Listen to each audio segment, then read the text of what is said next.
There's just a few that I think maybe are embellishing when they say that their business is doing good. We're just on a slow decline, or well, I don't know if you can even call it slow. We're on a rapid decline, and it's getting worse. And what amazes me is the people's apathy to seem to accept it. Like we've said, people say, "Well, we've been through this before." And right, it's just a cycle. It'll go back up. And Ben Bernanke saying this week we might see the end of the recession in 2009. People want to hear that and believe it, but sadly, when you go back to all the quotes, you look at all the quotes from Hoover back in the 1930s saying the worst is over. This is in just 1930 alone, all the quotes that came out. Just analyze all of them. You know, the crash is over, the worst is over. And you know, here 15 years later, 1945, we had started after World War II to actually come out of that situation. We've got. You want to play the clip now? You want to play the clip now? We've got a clip of Ron Paul this week. It's short, and I thought he just spoke volumes. And this was he's on the House Banking Committee. He's on several, the Joint Economic Committee, I believe, the House and Senate, and also this may be the Financial Services Committee. But he was directly addressing Mr. Bernanke. Ben Bernanke was sitting in the room with Ben him. Bernanke was in the room. So let's set the stage and let's go ahead and play that now.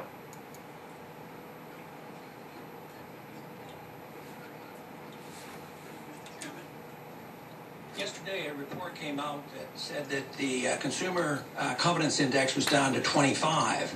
Sometimes I think that might be overly optimistic, but nevertheless, I think that vote of confidence really is a reflection on our financial system, our monetary policy, our spending policies here in Congress, and then they see it in the economy. But it is fundamental for us to understand this, because if we think we can patch a system up that failed, it's not going to work. We have to come to the realization that there is a sea change in what's happening. This is an end of an era, and that we can't reinflate the bubble.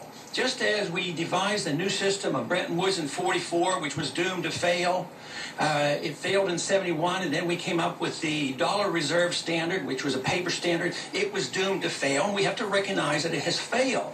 And if we think we can reinflate this bubble by artificially creating credit out of thin air and calling it capital, believe me, we don't have a prayer of solving these problems. We have a total misunderstanding of what credit is versus capital. Capital can't come from the thin air creation by a Federal Reserve System. Capital has to come from savings. We have to work hard, produce, live within our means, and what is left over is called capital. This whole idea that we can recapitalize markets by merely turning on the printing presses and increasing credit is a total fallacy. So the sooner we wake up to realize that a new system has to be devised, the better. Right now, I think the central bankers of the world realize exactly what I'm talking about, and they're planning. But they're planning another system that goes one step further to internationalize regulations, internationalize the printing press, give up on the dollar standard, but we have to be very much aware that that system will be no more viable. We have to have a system which encourages people to work and to save. What do we do now? We're telling consumers to spend and continue the old process. It won't work. All right, that was Ron Paul. I thought he said some very interesting comments, trying to reinflate the bubble, which is exactly what they're trying to do, throwing all this money at it that's doomed to fail. Every economist got any common sense has told them that. These are extraordinarily bright people, folks, and they always come across as, well, this is just incompetence, it was a mistake, we failed, blah, blah, blah. They know precisely what they're doing, and this is going exactly according to their plan. And as Ron Paul himself just said, internationalize the financial system. And it was reported this past week in the Wall Street Journal that only 5% of the banks that had received bailout money had reported what they had done with the money. Is that by accident or design? It's by design. They're not forcing them to do it. They don't care. It's happening exactly like what they wanted it to happen. This past week, CNBC analyst, global bank, global currency within 15 years. And this was Thursday of this week.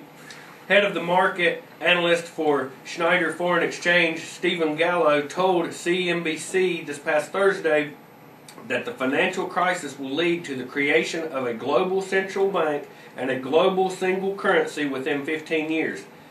Echoing the call of top globalists who have exploited the problems they created to push for a new world financial order. Exactly what we've been saying here.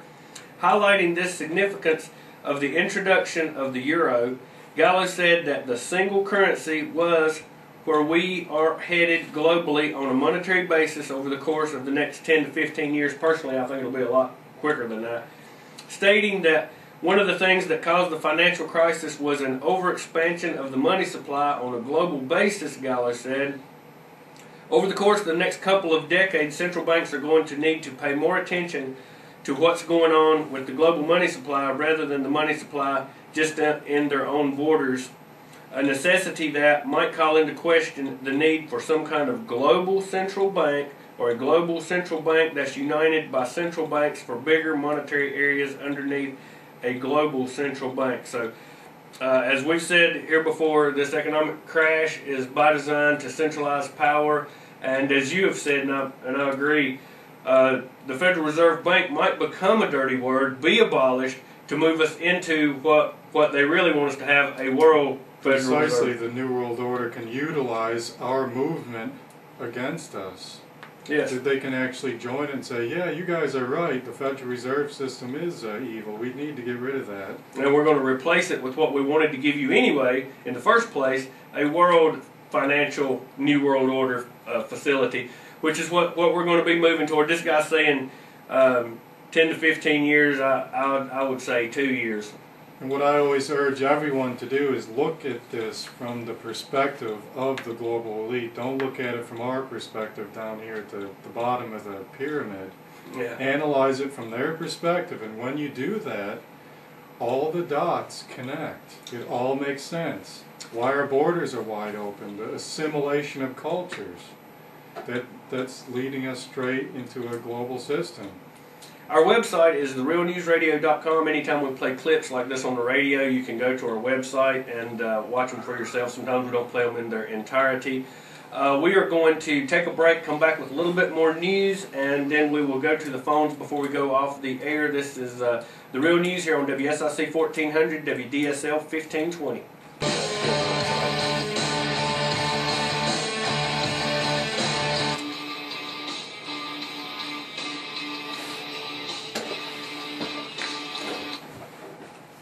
Alright, we are back on The Real News, and again next week our new time will be 9 a.m. We'll be on 9 to 11, so we'll be able to give you more news, take more phone calls. And Brian, I believe you've got some information on the Second Amendment gun rights. Let's go ahead and go with that now. Yes, this is an article by Michael Gaddy of LouRockwell.com, calling all soon-to-be criminals.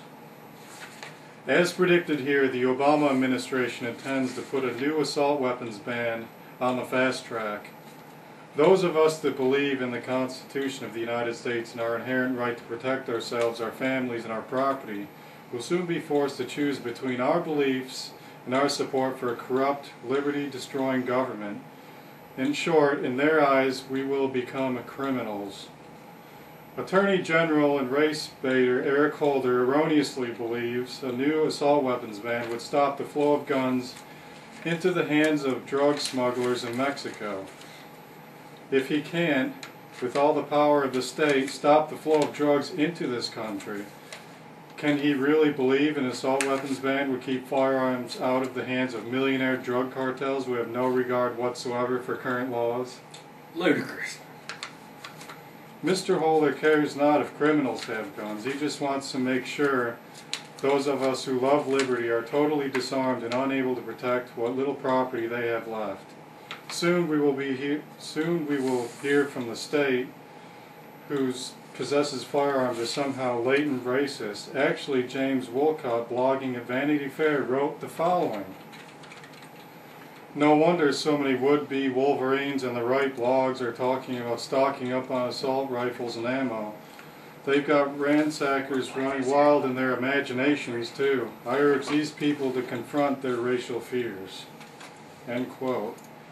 The coming economic storm created by the bailout mentality now infecting our elected morons and the lapdog media, which the Heritage Foundation predicts will bring on an 85 to 95%